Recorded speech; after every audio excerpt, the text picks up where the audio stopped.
আলহামদুলিল্লাহ, আলহামদুলিল্লাহ। এই রায়টা শোনার জন্য মানুষ তীর্থ কাকের মতো অপেক্ষা করতেছিল। অবশেষে রামিসার রায় কিন্তু হয়েই গেল। সেই সোহেল আর স্বপ্নাকে মৃত করা হইলো। তবে সোহেল একদম নির্বাক তাকায় ছিল, মুখের জবান যেন হঠাৎ করে বন্ধ হয়ে গেছে। তবে স্বপ্না মহিলা মানুষ তো কান্নাকাটি শুরু করছিল। সবাই বলতেছে এখন মায়া কান্না করে লাভ কি, অভিনয় যতই করো তোমরা পার পাবে না, কারণ তোমরা যে অন্যায় করছো এটার বিচার তো তোমাদের ভোগ করতেই হবে। আর রামিসার বাবা দুই হাত তুলে আল্লাহর কাছে দোয়া করতেছিল যে আল্লাহ, আমি অনেক বেশি খুশি, আমি 100% খুশি হয়েছি যে এই মামলার রায়টা অন্ততপক্ষে সন্তোষজনক হয়েছে।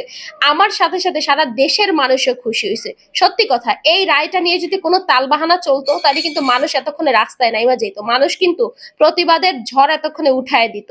এখন সবাই বলতেছে জীবনের রায় তো বহুত শুনছি, রায় কার্যকর হোক, নিজের চোখে দেখি, তারপরে বিশ্বাস করব। কারণ বহুত মামলার রায় এরকম হয়ে আছে কিন্তু এখনো পর্যন্ত কার্যকর হয় নাই, মানুষ নিজের চোখে দেখেও নাই।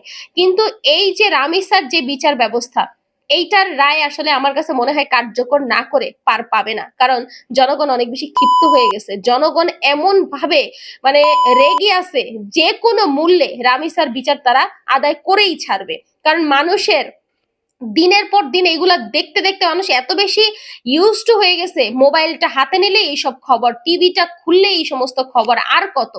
আর কত মা বাবার বুক এরকম খালি হবে? আমরা কখনোই আর চাই না যে আর কোনো মা বাবার বুক রামিসার মতো খালি হোক।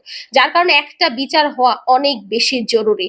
যাই হোক, ফাইনালি তারপরেও এই রায়টা হইছে, অনেক বেশি শান্তি লাগতেছে ভিতর থেকে, কেন জানি। যদি যদিও মানে এই মামলার মোড় অন্যদিকে ঘুরানোর জন্য এই সোহেল অনেক বেশি তালবাহানা করছে, ডলারের নাম পর্যন্ত টাইনা আনছে। কিন্তু রামিসার বাবা নিজের মুখেই বলছিল কিন্তু যে না, এই মামলার সাথে ডলারের কোনো সম্পৃক্ততা নাই, শুধু শুধু একজন নির্দোষ মানুষকে কেনই বা আমরা দোষারোপ করব বা হচ্ছে এই ঘটনার সাথে জড়াবো।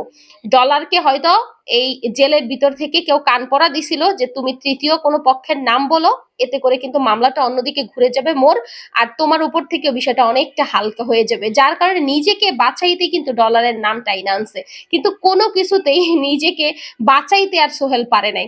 আর স্বপ্না একরকম ডলারের উপর মানে ইয়ের উপর সোহেলের উপর ক্ষিপ্ত হয়ে গেছে। কারণ এই স্বপ্না কিন্তু যদি সেই ঘরে না থাকতো সেই দিন, তাহলে এইগুলা কোনো ঝামেলার সাথে সে জড়াইতোও না। আর স্বপ্নারও দোষ আছে।